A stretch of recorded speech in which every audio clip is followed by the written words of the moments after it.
After the turn of the century, the satanic revolution that began through rock music in the 50s and the 60s increased radically. Rolling Stone revealed that David Crosby had fathered the babies for lesbian rock star Melissa Etheridge and her lesbian partner. They referred to it as a new American family. In April 1982, David was arrested for possession of narcotics and a loaded .45 caliber handgun. Eventually, he was convicted and sentenced to 5 years behind bars. Rolling Stone said that Crosby was also happy to oblige Melissa Etheridge so that, true to his roots, he could effect social change. Crosby uses his music as a subversive tool to influence the masses and their children. David Crosby admitted, "I figured the only thing to do was to swipe their kids. By saying that, I'm not talking about kidnapping. I'm just talking about changing their value systems, which removes them from their parents' world very effectively."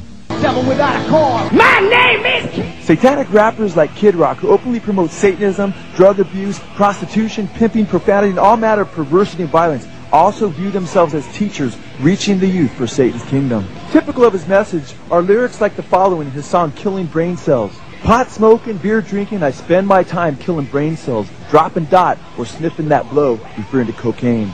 Kid Rock states that his goal is to connect with the children.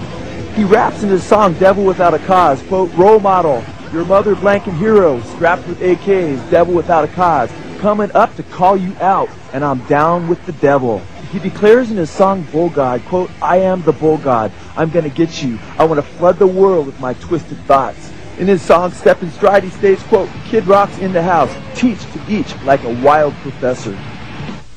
So explicit are Dr. Dre's lyrics in promoting sexual perversion, violence, and drugs that the Auburn Hills Police Department threatened charging Dr. Dre of, quote, "contributing to the delinquency of minors," and they ended up ticketing him for promotion of pornography. You did this to us! You did it! It's your fault!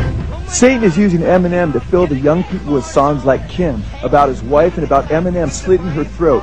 At the end of the song, you hear her gurgling through her blood, and then you hear what appears to be a trunk It was slamming. coming to you! You were supposed to love me! Now please, please! Please, please!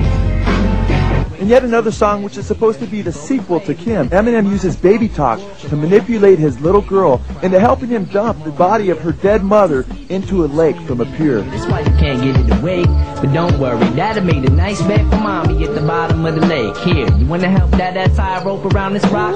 We'll tie it to her footsie, then we'll roll her off the dock. Ready now? Here we go, on the count of 3.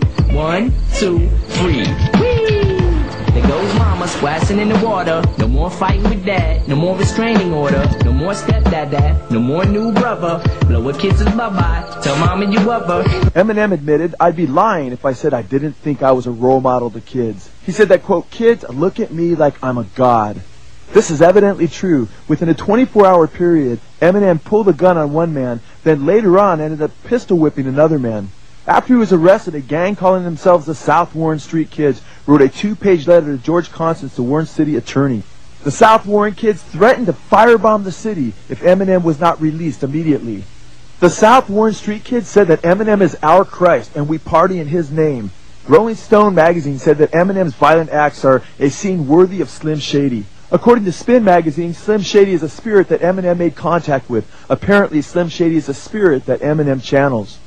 Eminem says of some of his fans, quote, "They're into hurting themselves. They're cult people, devil worshippers, who say I'm right next to Satan in their thoughts." In Eminem's song Stan, he sings about an impressionable imaginary fan named Stan who apparently is influenced by Eminem's music so much that he ends up murdering his own pregnant girlfriend in a similar way as Eminem does in the song Kim.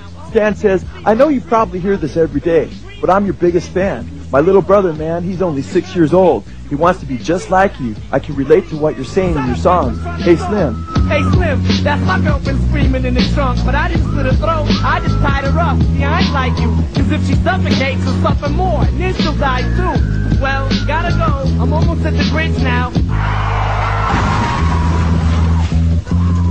After we entered the 21st century, amazingly, Eminem broke the record for first week album sales for any solo artist, selling an incredible 1.76 million albums in just 1 week. Incredibly, only a year after Columbine, he rapped about planning to kill still more children at Columbine, and as a sign of the times, the media, which claimed to lament what happened at Columbine, hyped Eminem. That Eminem would rap such wicked advice to his impressionable fans is unconscionable.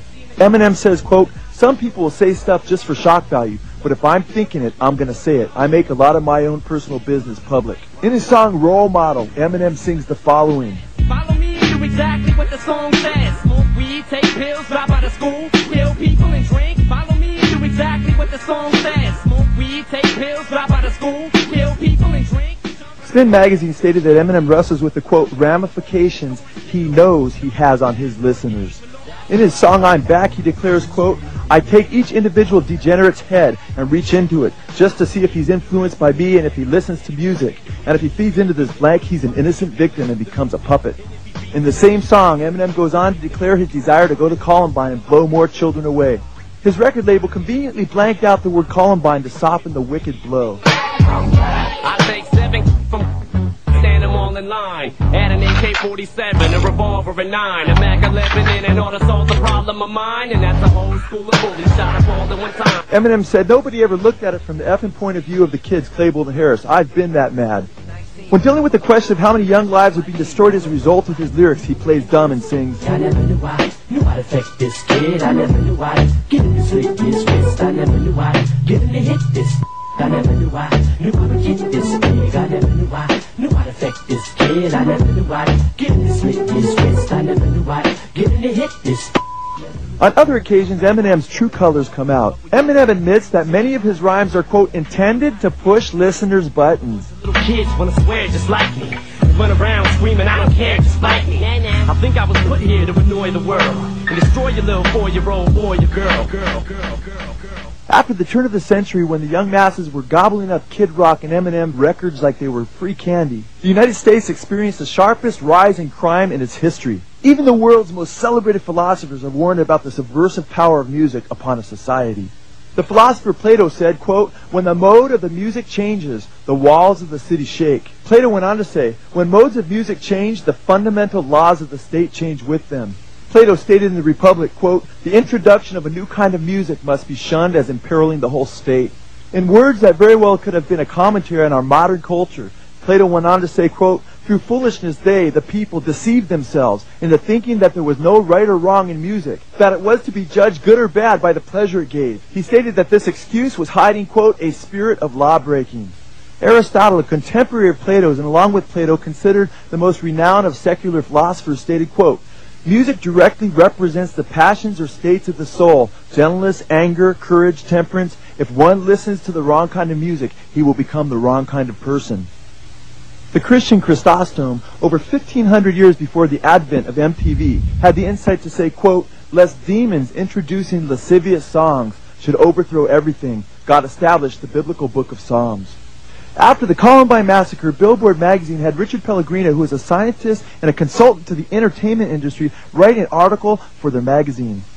Brain specialist Dr. Richard Pellegrino declared that music has the uncanny power to, quote, "trigger a flood of human emotions and images that have the ability to instantaneously produce very powerful changes in emotional states." He went on to declare, quote, "Take it from a brain guy. In 25 years of working with the brain, I still cannot affect a person's state of mind the way that one simple song can."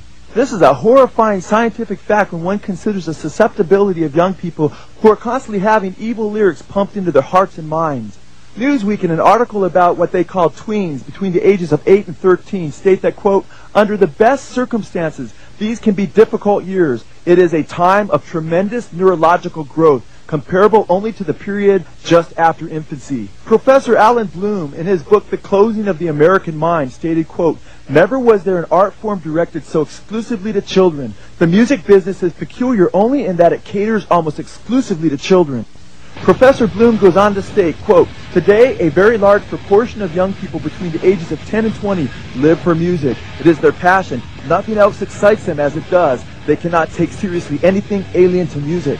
Dr. Paul King, medical director of the adolescent program at Charter Lakeside Hospital in Memphis, Tennessee, says more than 80% of his teen patients are there because of rock music. Dr. King says, quote, "The lyrics become a philosophy of life, a religion. Sadly, while millions of young people listen to music for several hours a day, the Barna Research Group found that mothers spend less than 30 minutes a day with their children, and fathers spend less than 15. Saints so used as rock stars that many fans actually worship them as gods. They have totally changed my life. They are gods. I love Korn. Korn frontman Jonathan Davis said that Korn's music is a place to go for kids when they're feeling down. God forbid. David Silveria of Korn said that they doubt they would actually sing a song about suicide, quote, knowing how seriously kids would actually take it. Yet most of Korn's music is totally negative. Here we see in this footage a mannequin hanging above the stage which appears to be suggestive of suicide. In Korn's song Fallen Away From Me, Jonathan Davis declares, quote, day is here fading, that's when I would say I flirt with suicide. USA Today made the following statement about one of Korn's albums. They state that Davis marinates in misery, preferring to submerge into rage, paranoia, and loathing rather than reach for a lifeline. They go on to declare Korn's bleak vision in such songs as Fallen Away From Me runs marrow deep, lending the music an alluring terror.